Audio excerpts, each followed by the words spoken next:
ముందుగా మా dialogue king Sai Kumar గారికి నమస్కారం, జయశంకర్ గారికి, ప్రొడ్యూసర్స్కి అండ్ మా హీరో వర్మ గారికి అండ్ దీంట్లో పనిచేసిన ఆర్టిస్ట్ అండ్ టెక్నీషియన్స్ అందరికి కూడా శుభ సాయంత్రం. జీవితంలో ఒక మంచి సినిమా చేయాలని ఎప్పుడు కోరుకుండేదండి.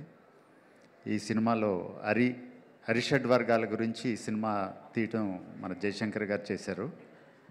ఈ సినిమా స్టార్టింగ్ అంటే కొబ్బరికాయ కొట్టిన రోజు మేము ఒక గుడిలో, ఒక దేవాలయంలో ఈ సినిమా ప్రారంభించారు.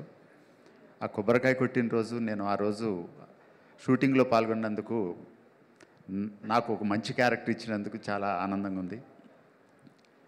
ఎక్కువ సీరియస్ క్యారెక్టర్స్ చేసే నాకు జయశంకర్ గారు ధైర్యం చేసి ఒక చిన్న కామెడీ, ఒక స్కిట్స్ లాగా ఒక 4-5 సీన్స్లో నన్ను కూడా పెట్టడం జరిగిందండి.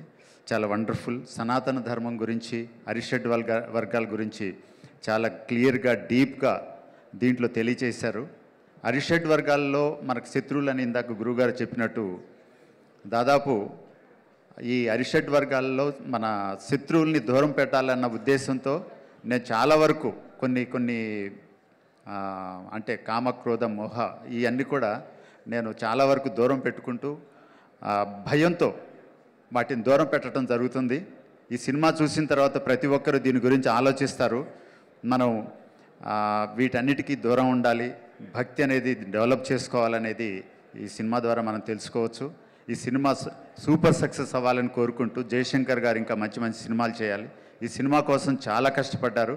ప్రొడ్యూసర్స్ జయశంకర్ గారికి మరొకసారి బెస్ట్ విషెస్ చెబుతూ, అందరికి మాతో కలిసి వర్క్ చేసిన అందరికి కూడా మరొకసారి మనం విజయం సాధించాలని కోరుకుంటూ, మన షణ్ముఖ ప్రియ గారు చాలా అద్భుతంగా పాడారు, రూబెన్స్ గారు కూడా చాలా అద్భుతమైన మ్యూజిక్ ఇచ్చారు. మనందరం ఈ సినిమా సక్సెస్ చేయాలని కోరుకుంటూ అందరికీ థ్యాంక్స్ చెప్తున్నాను. జయశంకర్ గారి అవకాశం ఇచ్చినందుకు thank you sir. Thank you very much. Thank you so much అండి. అండ్ ఇప్పుడు నీలప్రియ గారు మాట్లాడతారు.